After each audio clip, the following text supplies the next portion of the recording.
السلام عليكم ورحمة الله وبركاته حبايبنا في كل مكان، أهلا بيكم. النهاردة هنتكلم على الفرق ما بين فانيلا لاتيه ولون بريز. تمام، عايز نفرق بينهم عشان أنا دلوقتي واحد راح أشطب شقتي ومحتار جدا جدا في اللونين دول ومش عارف أعمل أنهي واحد فيهم. خلينا متفقين الأول إن كل لون منهم بيمثل تون من الالوان. اذا كان فانيلا لاتيه فهو بيمثل درجات اللاتيه او تون اللاتيه بشكل عام، واذا كان درجه بريز فهي بتمثل تون الجريج. حلو كده. طيب، مفيش اي اختلاف على ان اللونين دول حلوين جدا متناسقين لابعد الحدود، ويمكن تناسق البريز اعلى كمان من الفانيلا لاتيه، بيوصل لحد 97% متناسق على كل حاجه، بخلاف اللاتيه اللي بيتناسق بنسبه 80%، لان احنا بنستثنى منه درجات الجراي الصريح ما بتمشيش قوي مع الفانيلا لاتيه.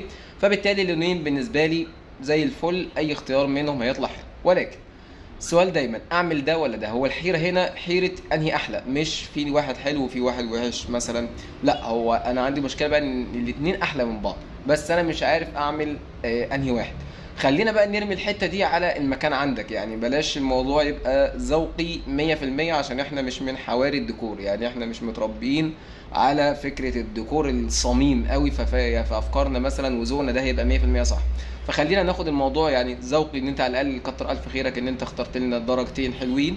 المكان بقى يساعدنا شويه. تعال نشوف مثلا لو انا عندي المكان كله زائقني ناحيه تون معين وليكن اللاتيه، يبقى انا هعمل فانيلا لاتيه بكل تدريجاتها، سواء مخففه او فول تون او اي حاجه زي كده.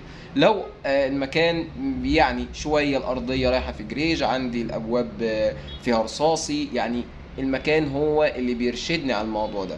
ولما بقول المكان هنا انا اقصد درجه اللون ان انا اختارها اصلا من عدمه، مش بتكلم في ان المكان واسع فهعمل درجه مخففه ولا المكان ضيق فهعمل كده. لا، انا بتكلم في ان انا اختار اصلا ايه اللي يخليني اسيب البريز وامسك في الفانيليا او العكس. حلو، فدي النقطه اللي انا جاي اوضحها لكم النهارده. طيب، احنا فهمنا القصه دي كده، عرفت انا هختار بناء على ايه.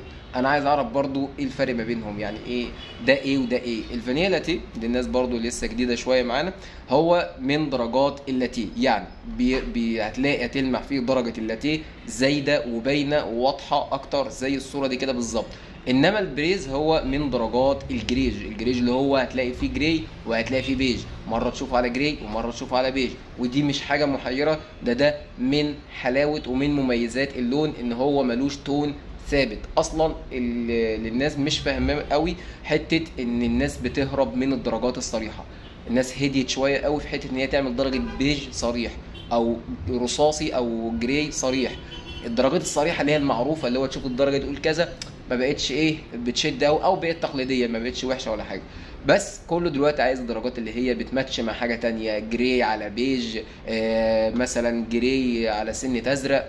الدرجات اللي هي انت مش عارف لها، هي دي بتطلع بصراحه اشيك حاجه، وبتطلع قيمه وما بتملش وما بتقدمش. فانت كده مستفيد كويس جدا جدا.